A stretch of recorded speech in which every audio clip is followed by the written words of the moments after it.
Bonjour à tous. J'espère que il est allumé, on m'entend bien? Ok. Déjà, merci pour l'opportunité qui m'est donnée. Merci à Nathanaël pour ça. Merci à vous. Il y a plusieurs, je crois, mois de ça, on m'a donné la parole pour que je puisse présenter mes deux livres. Donc, je pense qu'il y avait des personnes qui n'étaient pas présentes. Donc, rapidement, juste de me présenter. Donc David Bouillou, j'ai 35 ans, originaire du Congo, vous allez tout savoir.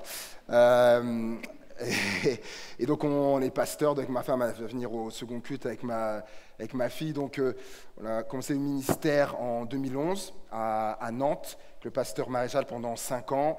Et ensuite nous avons été à Amiens, dans les Hauts-de-France, pendant 4 ans et demi. Et voilà, avant que Dieu nous conduise autrement, à l'été dernier, nous sommes dans la région. Voilà, le Seigneur a déposé d'autres choses dans nos cœurs aussi. Et on a voulu s'attacher à cette église. Et voilà, tout simplement, on est ravis d'être là et puis de pouvoir faire connaissance. C'est certain qu'on connaît un petit peu et d'autres, ça va venir par la suite. Le titre du message, c'est « Virus, variant et vaccin ». Alors, avec un titre comme ça, certains vont se dire « Ah, il va nous parler de l'actualité ». Non, parce qu'on la connaît, vous la connaissez, on la surconnaît. Ce n'est pas le but, comme l'a dit Nathanaël, là, c'est de partager la parole de Dieu. Mais j'ai été interpellé de voir que la parole de Dieu nous parle de virus, parle de variants et nous parle de vaccins aussi. Et on va lire ensemble dans l'épître de Jacques, au chapitre 3, versets 5 à 10. Jacques, chapitre 3, versets 5 à 10. On va venir à partir du verset 6. La langue aussi est un feu. C'est le monde de l'iniquité. La langue est placée parmi nos membres, souillant tout le corps et enflammant, le cours de la vie étant elle-même enflammée par la géhenne. Toutes les espèces de bêtes, d'oiseaux, de reptiles et d'animaux marins sont domptées et ont été domptées par l'homme. Mais la langue, aucun homme ne peut la dompter. C'est un mal qu'on ne peut réprimer. Elle est pleine d'un venin mortel. Par elle, nous bénissons le Seigneur notre Père, et par elle nous maudissons les hommes, faits à l'image de Dieu. De la même bouche sortent la bénédiction et la malédiction. Il ne faut pas, mes frères et mes sœurs, qu'il en soit ainsi. Amen. Certains pourront dire, c'est quoi le rapport avec le virus, avec les virus? Jacques nous parle là de la langue et des effets de la langue. La langue est à l'origine de choses, on va le voir, qui sont comme des virus dans le sens que ces choses peuvent nous contaminer très facilement. Le premier virus que j'aimerais voir avec vous, on l'attrape, on peut l'attraper très, très facilement et très contagieux. Ça va faire écho à l'un des derniers messages de Nathanaël, lorsque Anne, pour ceux qui se souviennent, lorsque Anne va au temple et que Élie va la voir, elle est dans la souffrance, vous voyez, elle prie. La Bible dit qu'il n'y a aucun mot qui sort de sa bouche. Ça bouge comme ça, mais il n'y a aucun son qui sort. Et tout de suite, Élie, lorsqu'il va la voir, qu'est-ce qu'il va dire? Va, fumer ton vin, voilà. Il pense qu'elle est dans l'ivresse, qu'elle est ivre, qu'elle a trop bu. Et elle va lui dire, non, j'ai aucune goutte d'alcool, c'est la souffrance qui fait parler comme ça. Et dans sa réaction, ce qu'il va faire, Élie, il va là juger. Il va la prendre pour une ivrogne presque. Et c'est le premier virus que j'aimerais voir avec vous, le jugement. Et si on revient à Anne, savoir qu'à cette époque-là, et même après, les femmes, lorsqu'elles étaient stériles, c'était quelque chose de terrible, comme ça peut l'être aussi aujourd'hui, mais dans le sens où, là, dans la culture sémite-orientale, pour les femmes, il y avait cette idée que si une femme était stérile, c'est que, du coup, elle avait certainement péché, il y avait quelque chose qui n'était pas net, parce que, du coup, Dieu n'était pas avec elle. Et du coup, ça rajoutait à ça. Il y a certains écrits hébreux aujourd'hui qui disent que une des plus grandes appréhensions d'une femme de cette époque, c'était de ne pas pouvoir enfanter, à cause notamment de ça. Il y avait cette pensée de jugement qui était là, et on le voit, qui s'est répandu. Job, pour ceux qui connaissent l'histoire, lorsqu'il va tout perdre, à un moment donné, il va perdre toute sa richesse, sa fortune, ses enfants, c'est bien tout, la santé, il n'a plus rien. Lorsque ses amis vont venir pour le consoler à un moment donné, lorsque vous lisez le livre de Job, il y a des paroles qui sont là, littéralement du jugement, à lui dire, mais c'est pas normal ce qui t'arrive, Job. C'est pas normal. Avec tout ce qui t'est arrivé, c'est que tu as dû pécher, Job. Dieu s'est détaché, s'est éloigné de toi. Imaginez l'état dans lequel il était, et il entend en plus des paroles comme ça. Et alors que lorsqu'on lit les textes, Dieu dira, il n'y a pas un homme sur la terre qui soit comme Job. Ça fait réfléchir, hein. Ça fait réfléchir tout ça. Et on voit que ça s'est poursuivi encore à l'époque de Jésus. On retrouve ça. Jésus, il va parler de cette personne qui est là et qui dit « Ah, je te loue, Seigneur, de ce que je ne suis pas comme ce pécheur. Ah, moi, je suis pas comme ce pécheur. » On disait à Jésus « Mais pourquoi tu manges? Pourquoi tu es à table avec ces gens de mauvaise vie ?» Ce qu'ils mangeaient, il y avait les prostituées, tout ça.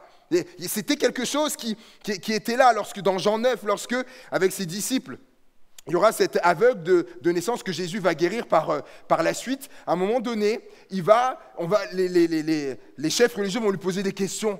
Ils vont lui poser des questions, lui dire, mais qui est cet homme qui t'a fait ça? Et puis à un moment donné, il va leur donner un verset biblique.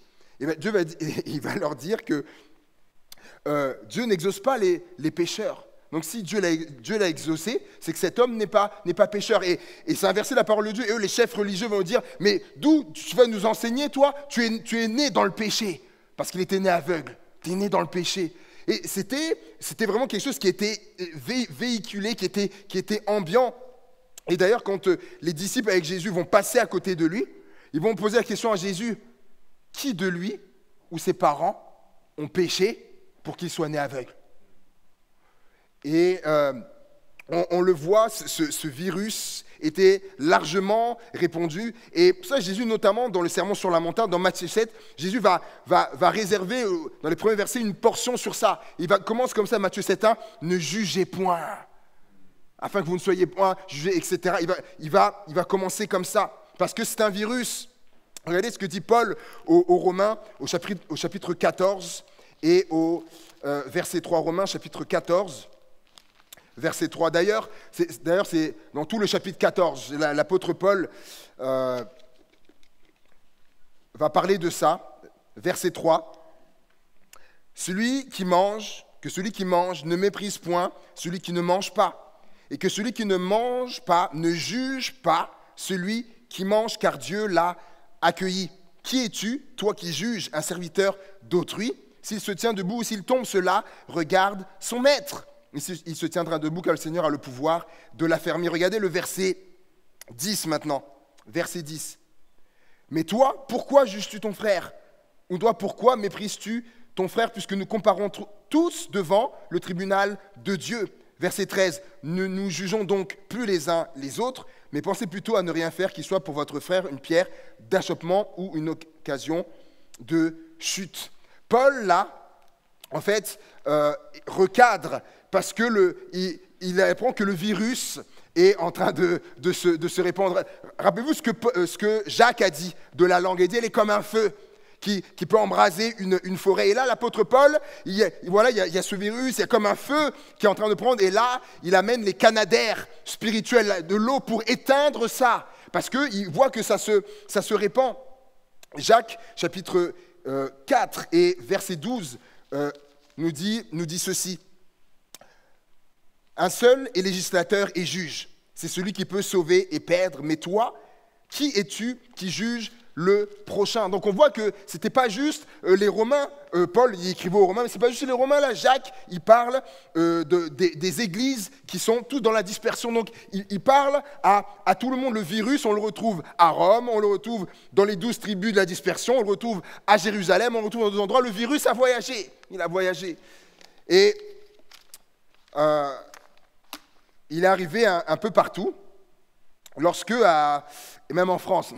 Lorsque on était sur Amiens, on a reçu des personnes pour une formation, et à un moment donné, en discutant avec les parents d'un des gars qui venait pour former, on discutait avec les parents, vraiment très sympathiques, et à un moment donné, ils me racontent quelque chose qu'ils ont vécu. Leur fils, qui était un des formateurs là, en fait, est né avec un handicap. Et il me raconte qu'à un moment donné, ils se sont entendus dire mais s'il est né comme ça, c'est pas normal. C'est que vous avez dû faire quelque chose qui n'est pas bien. Et il me raconte que c'était quelque chose de très difficile, très dur à entendre. Et ils me disent que ce qui les a fait tenir, c'est qu'ils étaient profondément enracinés dans le Seigneur, profondément ancrés. Mais ce ne serait pas forcément la même chose avec tout le monde. Mais il dit c'est ça qui nous a tenus, c'est dans le Seigneur, et notre consolation. Et il disait c'est qu'aujourd'hui, en fait, leur fils, là, qui est musicien, extrêmement talentueux, et est un musicien qui joue pour le Seigneur, et c'était avant le Covid forcément, mais qui avait tourné, fait des concerts dans toute la France et au-delà de la France, dans d'autres pays. C'était leur consolation, et leur fille est une missionnaire qui est dans un autre pays. Ils avaient entendu ces paroles-là, et je pensais, quand je préparais le message, je ne sais pas si vous le connaissez, Nick Vujicic, qui n'a pas de bras ni de jambes. Je ne sais pas si vous l'avez déjà vu. Qui a déjà vu cet homme-là? Ok. Pour ceux qui ne l'ont pas vu, vous irez sur Internet, tapez ça. Il n'a pas de bras, pas de jambes. Et quand il est né, ses parents racontent que... donc imaginez la détresse, le désarroi lorsque l'enfant naît, mais surtout après aussi de ce qu'ils ont entendu de certaines personnes. Et en plus, ses parents sont pasteurs. Ce qu'ils ont entendu aussi, c'est que vous avez dû commettre quelque chose de mal, que Dieu n'a pas approuvé pour que votre enfant soit né comme ça. Et je vous passe les détails. Et lorsque, grandissant, Nick Vujicic est aujourd'hui, donc il s'est converti, est entré dans l'appel de Dieu, et aujourd'hui il est l'un des plus grands évangélistes de la planète, et cet homme a prêché aujourd'hui à plus de 600 millions de personnes dans le monde, a amené plus de 10 millions de personnes à la foi en Jésus-Christ. Il est considéré comme les personnes les plus influentes de la planète, et c'est les paroles qu'on a dit, mais de jugement. Non, vous avez dû commettre quelque chose. Non, c'est ce que Jésus a dit, a répondu à ses disciples. Qui de lui ou ses parents ont péché pour qu'il soit né aveugle? Il va leur dire non, c'est afin que les œuvres de Dieu soient manifestées par lui. Et c'est exactement la même chose avec le témoignage que je vous ai donné là. C'est afin que les œuvres de Dieu soient manifestées par lui. Le variant du jugement, c'est la condamnation. Le variant. En grec, quand Jésus dit « ne jugez pas », en grec, c'est le mot « krima », qui veut dire notamment « condamnation ». Et on a un exemple lorsque, vous savez, la femme adultère, lorsqu'elle va être amenée, là, si on réfléchit ensemble, elle a été prise en flagrant délit d'adultère. Ok. Je ne pense pas que ce sont tous les hommes qui étaient là avec leurs pierres, prêts à la lapider. Je ne pense pas que ce sont tous ces hommes-là qui sont tombés sur elle en flagrant délit. Je ne pense pas. Parce que je pense qu'à l'époque, comme aujourd'hui, je pense que ça se faisait un petit peu, du moins, c'est pas comme ça à la vue. Et vu les risques qu'elle encourait, je ne pense pas que c'était comme ça à la vue de tous. Elle a peut-être été prise en flagrant délit, peut-être par un, par deux, je ne sais pas, qui ont vu à un moment donné. Je sais pas, en tout cas, c'est sûr que ce n'est pas la totalité. Et tout ça pour dire qu'à la finale, il y a toute une meute qui est là, prête à se déchaîner sur elle. Le virus, qui contamine. Le variant de la condamnation les a tous atteints. Et il est très virulent, celui-là. Je lui donnais un témoignage.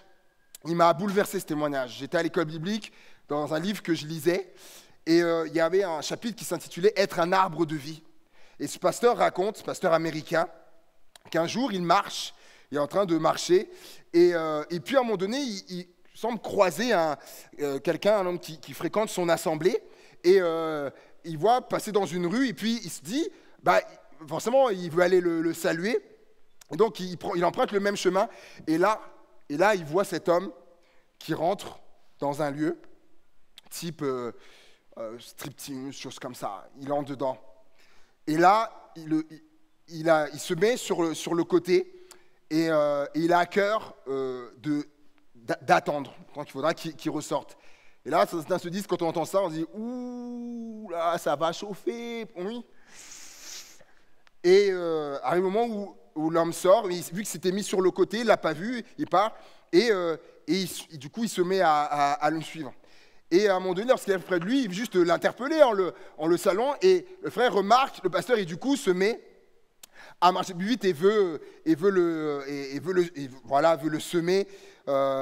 Et du coup, le pasteur se met à marcher plus vite parce qu'il veut vraiment aller à sa rencontre. Et à un moment donné, ils arrivent dans un endroit où en fait l'homme peut plus continuer, et le pasteur l'interpelle vraiment avec amour, et il s'approche de lui, et là le Seigneur parle à son cœur et il dit, si tu arrives avec des paroles de condamnation, il est perdu, son âme est perdue. Et lorsque le pasteur arrive, il arrive et il l'enlace, aucun mot. Il arrive et il l'enlace. Et là, le frère en face, il raconte dans le livre, en face, il tombe en sanglots. Il pleure comme un enfant, comme un bébé. Jusqu'à mouiller sa chemise qui était là, et il pleure. Et il explique que, en fait, ce moment qu'ils ont vécu là, ça a fait que c'est ça a sauvé cet homme-là, qui par la suite a été restauré, délivré et servant dans l'Église, finalement, le Seigneur. Et c'est quelque chose qui l'a marqué à vie. Et imaginez un petit peu, moi je suis un peu aussi comme ça, je me dis, j'aime le faire des scénarios un petit peu. Je me dis, imaginez si le pasteur avait peut-être dit ça à quelqu'un, tu sais pas. Alors déjà, si le pasteur fait ça, c'est pas du tout top. Hein. Mais il avait dit à quelqu'un, tu sais pas, oh, j'ai croisé un tel, il allait dans tel lieu, etc. Un tel qui dit ça, on ne sait pas après, et qui dit à l'autre. Et qui dit à l'autre, virus qui se répand, dévastateur, c'est comme le feu, a dit Jacques, c'est comme un feu qui se répand. Et j'aime bien Jésus qui dit à cette femme, où sont ceux qui te condamnaient? Il dit, moi non plus je ne te condamne pas, mais va et ne pêche plus. Va et ne pêche plus. Jésus nous montre l'exemple. Deuxième virus, c'est la critique. Quand j'étais voir les définitions, c'est la critique, il y en a deux notamment. Donc c'est examiner, soit les ouvrages d'art ou d'esprit, par la critique pour en faire ressortir les qualités, les défauts. Critique d'art, critique culinaire, cinématographique, etc. Mais, deuxième définition, émettre un jugement négatif sur quelqu'un ou quelque chose. Vous voyez l'exemple, vous êtes au travail, peut-être ça vous est arrivé, ou une autre situation. Vous êtes au travail, et là, une discussion sur la crise s'engage. Sur la crise et sur la gestion de la crise. Et sur ceux qui gèrent la crise, qui nous gouvernent, ou sur celui qui nous gouverne. Et là, en moins de temps, tu ne veux pas, et peut-être en moins de temps qu'il ne faut pour le dire, t'es pris par le virus. Tu t'es mis là aussi, pareil, comme les autres, à critiquer, etc., peut-être. Et le virus a contaminé. Et celui-là, vous savez, il a des effets plus rapides que le corona. Parce que pour corona, c'est peut-être 10 jours après, 15 jours, sans les symptômes, là, on peut être pris tout de suite par la critique. C'est quasi ça peut être quasi instantané. Et en quelques minutes. Et un verset qui le jour où j'ai découvert, m'a fait réfléchir. C'est Actes 23,5, où Paul dit, donc je ne savais pas que cet homme était souverain sacrificateur, il dit parce qu'il est écrit, tu ne parleras pas mal du chef de ton peuple. Tu ne parleras pas mal du chef de ton peuple. Ce jour-là, j'ai pris une grosse claque. Et si on pose la question, qui est le chef du peuple français, je vous laisse à votre appréciation. Mais en quoi ces effets peuvent être dévastateurs? Comme dit Jacques, c'est comme un feu. Vous avez appris, comme moi, maintenant ça fait plusieurs mois, il y a le rugbyman Christophe Dominici qui malheureusement s'en est allé. Et il y a eu une interview de sa compagne. Et elle explique, parce que personne n'a compris son geste. Et elle essaye de donner des choses, elle-même ne s'y attendait pas, et puis elle explique que dans ce qu'il a vécu, elle dit à un moment donné, il a vécu un gros échec, il avait un gros projet qu'il avait et qui semblait aller, et puis au final, tout s'est cassé la figure, elle dit ça l'a vraiment affecté. Et elle va dire autre chose après dans l'interview, ça m'a interpellé. Elle dit quelque chose qu'il a mal vécu, elle dit ça a été les critiques dans la presse, qui se sont déchaînées sur lui. Elle dit ça a été quelque chose de terrible. En plus, lorsque tu es une personne publique, médiatique, ça prend une ampleur beaucoup plus. Et c'est quelque chose qui m'a vraiment interpellé en disant, non, Seigneur, ce virus-là, Seigneur, garde-nous de ça. Et le variant, c'est la médisance. La médisance, c'est le variant, dire du mal. Jacques 4,11 nous dit, ne parlez pas mal les uns des autres, frères. Celui qui parle mal d'un frère ou qui juge son frère parle mal de la loi et juge la loi. 1 Pierre chapitre 2, verset 1, rejetant donc toute malice et toute ruse, la dissimulation, l'envie et toute médisance. L'apôtre Pierre. Et ça fait des mois que j'ai vraiment cette parole sur le cœur des mois. Je pensais que ça allait être un autre moment, mais à chaque fois, non, ça ne se faisait pas. Et là, j'ai compris que c'était pour là cette parole d'une personne où tu as une relation avec un ami ou une amie, c'est brisé à cause de la médisance. Tu as été pris à un moment donné dans quelque chose, dans des discussions, et ça a parlé mal de cette personne, tu as été pris dedans, et c'est arrivé aux oreilles de ton ami, et la relation a été brisée. Mais le Seigneur te dit que ce n'est pas la fin. Il y aura trois choses à faire. Là, Pierre parle dans la dissimulation. Il ne faut plus dissimuler. Va voir cette personne et à vous, dit oui, je l'ai fait là, parce que la Bible dit que la dissimulation, on ne prospère pas. Mais celui qui avoue, c'est obtient miséricorde. Je dis à cette personne, va, oui, ce que tu as fait. Deuxième chose, demande pardon. Et troisième chose, rejette. Comme dit Pierre, rejetant donc toute malice et toute ruse, la dissimulation, l'envie et toute médisance, rejette de ta vie maintenant la médisance. Je me rappelle c'est vrai, j'avais entendu un groupe de personnes qui étaient là, ils avaient l'habitude de se réunir une fois par semaine. Et à un moment donné, une fois ils se sont réunis, ça a basculé. Ils ont commencé à parler mal, etc., à médier. Et puis il y en a une de ces personnes qui, à un moment donné, a pris les devants, a réalisé, dit, oh, faut qu'on arrête là, que ça part dans le mur, qu'est-ce qu'on fait à parler mal, non, faut qu'on arrête. Elle me dit, quand on se réunit, c'est pas pour devenir pire, c'est pour devenir meilleur, dit l'apôtre Paul, quand on se réunit. Le troisième aspect, troisième virus, c'est la calomnie. Colossiens 3, verset 8, mais maintenant, renoncez à toutes ces choses, à la colère, à l'animosité, à la méchanceté, à la calomnie, aux paroles déshonnêtes qui pourraient sortir de votre bouche. Je ne sais pas si vous savez que la calomnie, c'est quelque chose que Dieu a en horreur. La calomnie. Clairement, vous voyez les versets dans la parole de Dieu où il dit plusieurs fois, tu ne porteras pas de faux témoignages, etc. sur quelqu'un. Et d'ailleurs, j'ai réalisé hier ou vendredi quand je finis le message qu'en fait, c'est aussi un des 10 commandements. J'avais oublié, mais quand je pense que le Seigneur m'a rappelé que c'est un des 10 commandements. Tu ne porteras pas de faux témoignages contre ton prochain. Répandre quelque chose de faux sur autrui. C'est un virus qui est terrible, à l'origine de grands ravages. Je ne sais pas si vous savez que la calomnie a détruit des gens. La calomnie a détruit des foyers, des familles, des couples, la calomnie. Et le variant, c'est la rumeur. Les rumeurs. Définition, c'est une nouvelle, un bruit qui se répand dans le public, dont l'origine est inconnue ou incertaine et la véracité douteuse. Voyez, les rumeurs. Il paraît que, il y a un bruit qui court, que ce bruit va d'oreille en oreille, l'effet contaminant des rumeurs. Et là, je repensais à un prof, lorsque j'étais à l'école biblique, qui nous a raconté, c'est son vécu à lui. ça nous a beaucoup touché quand il nous a dit ça, qu'il était tout jeune pasteur. Tout jeune pasteur, il commençait. Et puis, il y a une dame qui a commencé à arriver, à venir à l'église, vraiment, qui aimait, etc., qui revenait et tout. Et puis un jour, il y a une dame qui lui demande un entretien, quelqu'un de l'église. Et la personne lui dit faut absolument que je vous parle. J'ai vu cette dame-là qui vient. Je l'ai vue aller à la gare et accueillir quelqu'un. Et puis, elle était avec un homme. Et puis, je l'ai vue en ville, etc. Elle était avec cet homme et tout ça. Et puis, vous connaissez comment elle vient à l'église. Et puis, et déjà de suite, elle est avec un homme, etc. Tout ça. Et là, il nous dit, il était tout jeune pasteur, pas d'expérience. Il convoque cette personne là, qui venait nouvellement, et il va lui dire, alors quelqu'un est venu me rapporter, déjà là, il nous dit que là il a fait une erreur déjà, qu'elle est venue me rapporter qu'elle vous a vu à tel endroit avec un homme, etc., tout ça, est-ce que c'est vrai?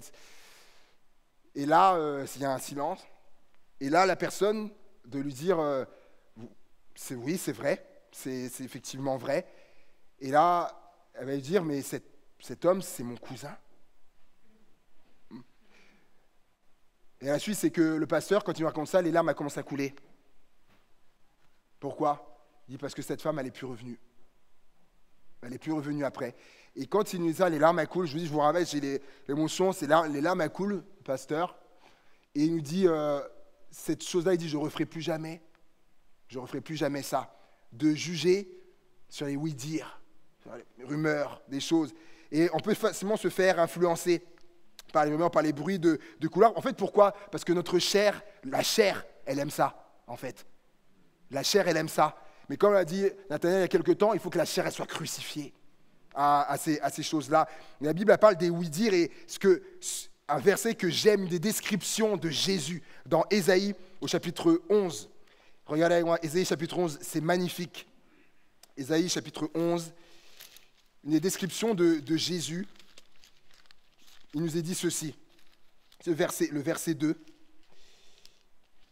L'Esprit de l'Éternel reposera sur lui, esprit de sagesse et d'intelligence, esprit de conseil et de force, esprit de connaissance et de crainte de l'Éternel.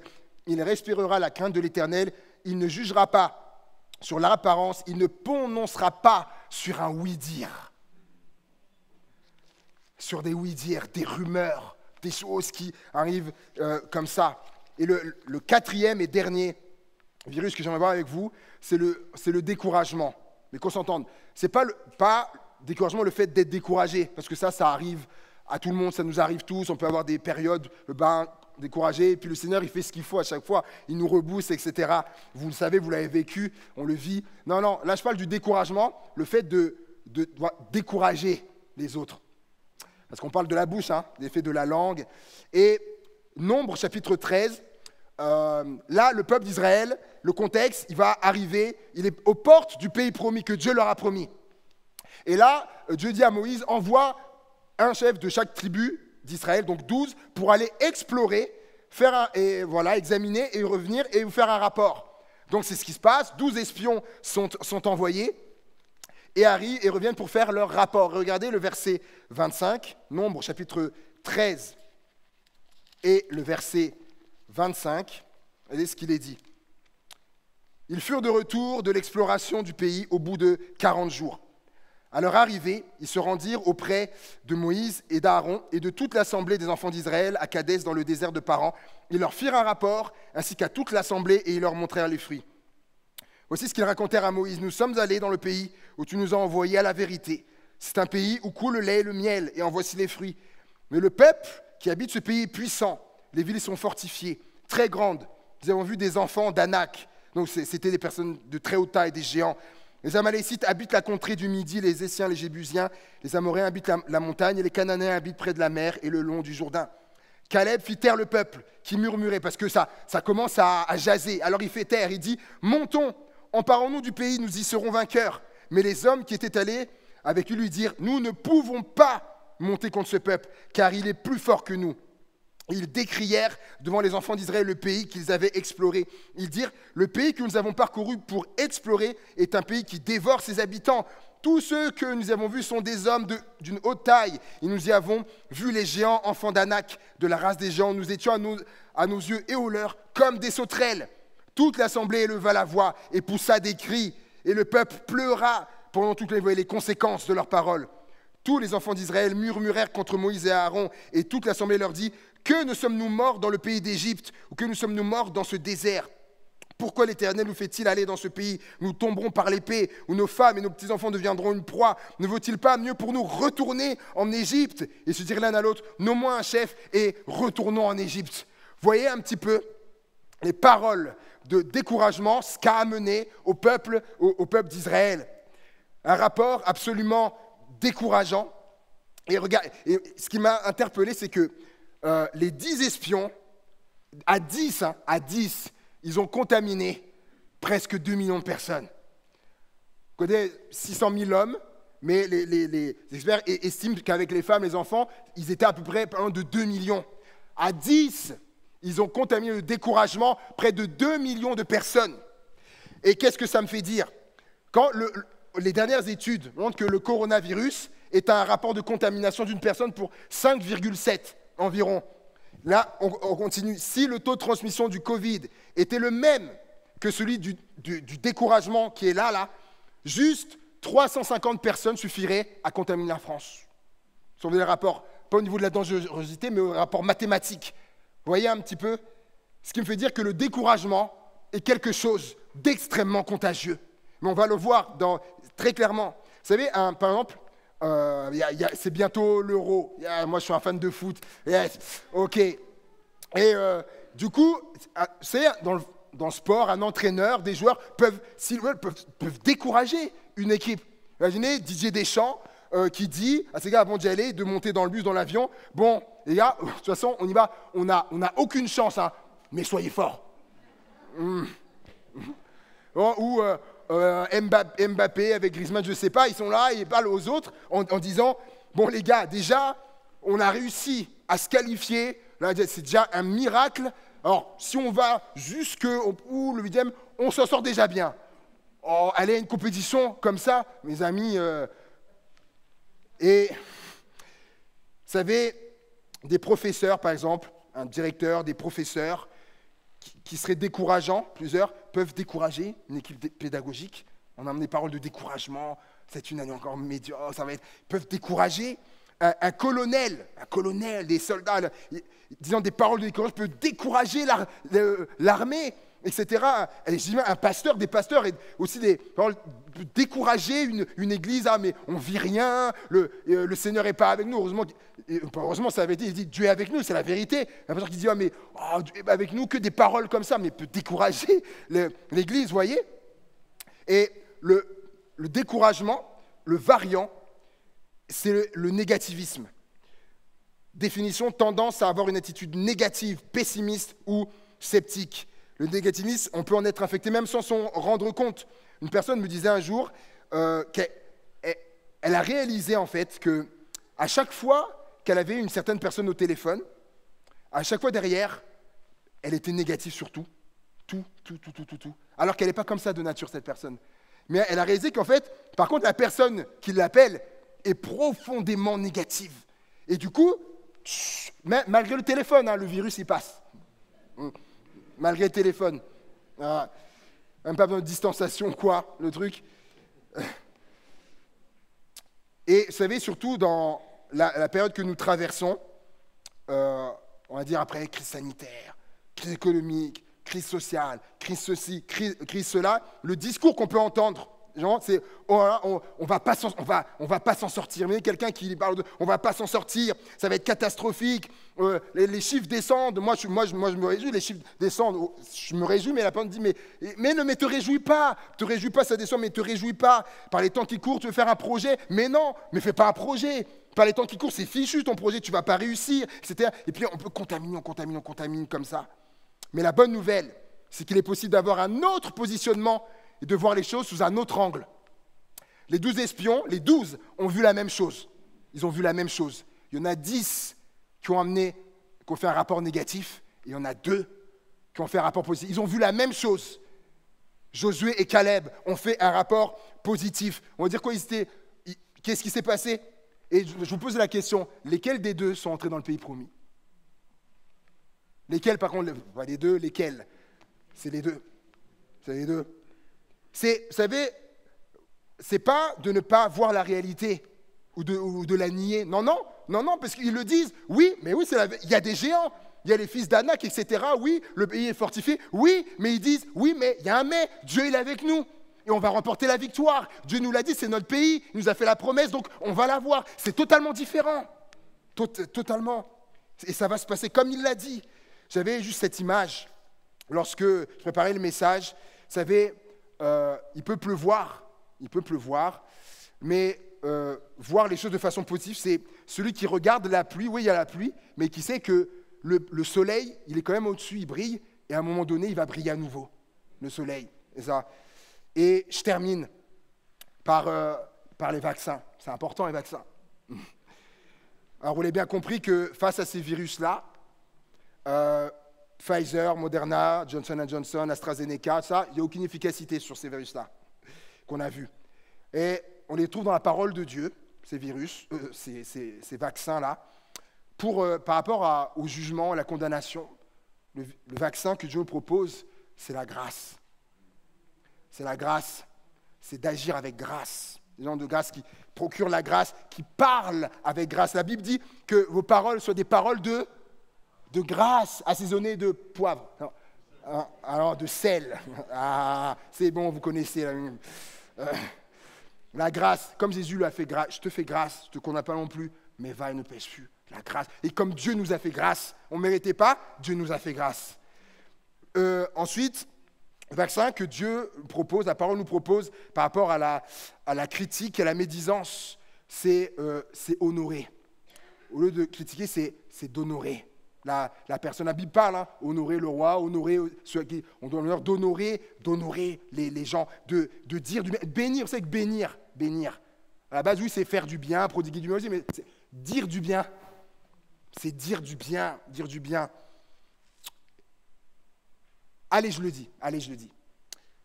Personne qui est au téléphone, la personne est critiquée, on va dire le chef du peuple. La personne au téléphone que je connais lui dit, mais tu sais, on n'est pas à sa place.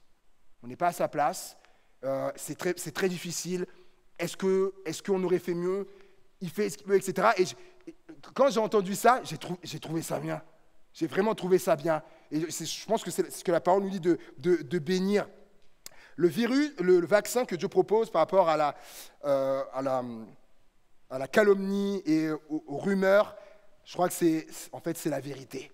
C'est le désir de vérité, la soif de vérité. De ne pas prendre des choses fausses où on ne sait pas, c'est pas vraiment vrai, mais on dit non. C'est de vouloir la vérité. Comme Jésus est le chemin, la vérité et la vie, où David pouvait dire, Seigneur, fais que la vérité soit attachée à ma langue. Waouh, j'aime trop ce verset. Et enfin, par rapport au découragement, au négativisme, le vaccin que la parole de Dieu nous propose, c'est l'espoir. Et deuxième éjection, l'espoir ou l'espérance et le positivisme. Dieu est un Dieu d'espoir et un Dieu positif. Il est positif, oui. Jérémie 29, 11, je connais les projets que j'ai formés sur toi. Projets de paix et non de malheur, afin de te donner un avenir et de l'espérance. Et pourtant, ils sont en déportation. Dieu ne se voile pas la face, mais il leur dit, il y a de l'espoir, il y a de l'espérance pour toi. Ce n'est pas terminé, il y a encore des choses. Dieu est positif, il est réaliste, mais il est positif.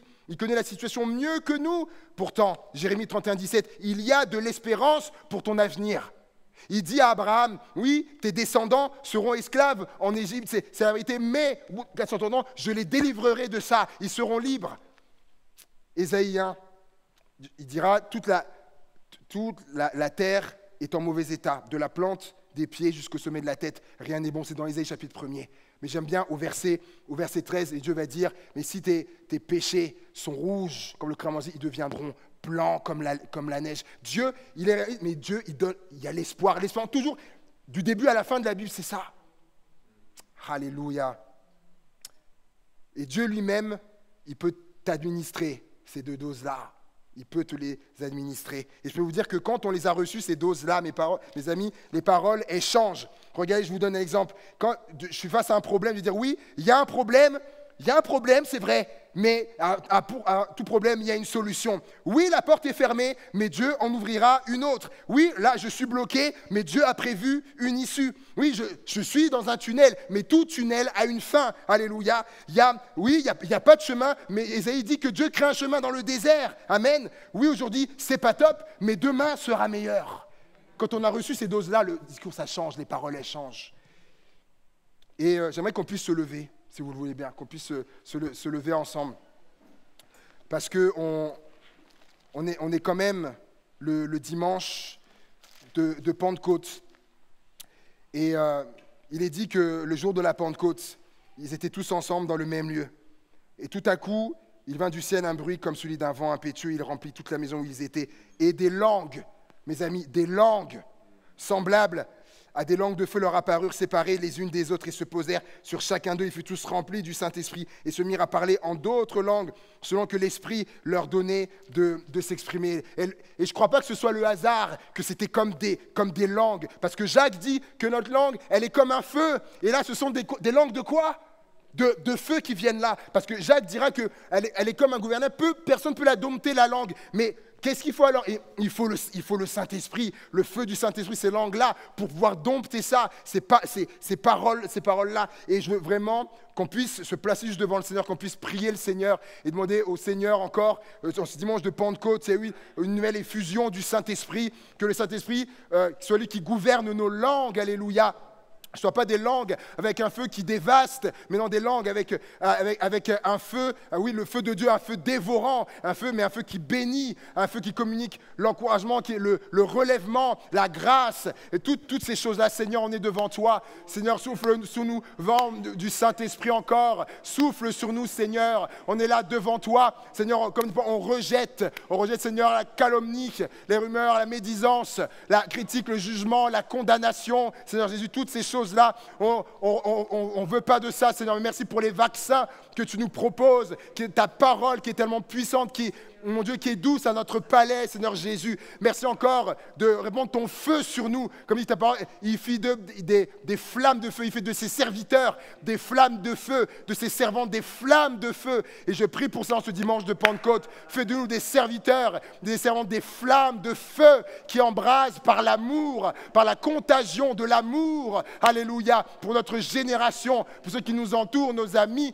nos familles, nos contemporains, nos collègues, Seigneur Jésus. Et à toi revienne toute la gloire de l'homme puissant de Jésus. Baptise, alors peut-être de l'Esprit, rempli de l'Esprit, Seigneur Jésus. Quelqu'un qui se réclame de ça, du feu de l'Esprit, fais-le encore, parce que tu dis, c'est ta promesse pour tous ceux qui croiraient en toi, en aussi grand nombre que tu les appellerais sur la surface de la terre. À toi revienne toute la gloire, Père, dans le nom de Jésus-Christ, et scelle cette parole en nous, dans le nom de Jésus, Père. Amen. Alléluia. Amen. Amen. Merci pour votre écoute. Que Dieu vous bénisse.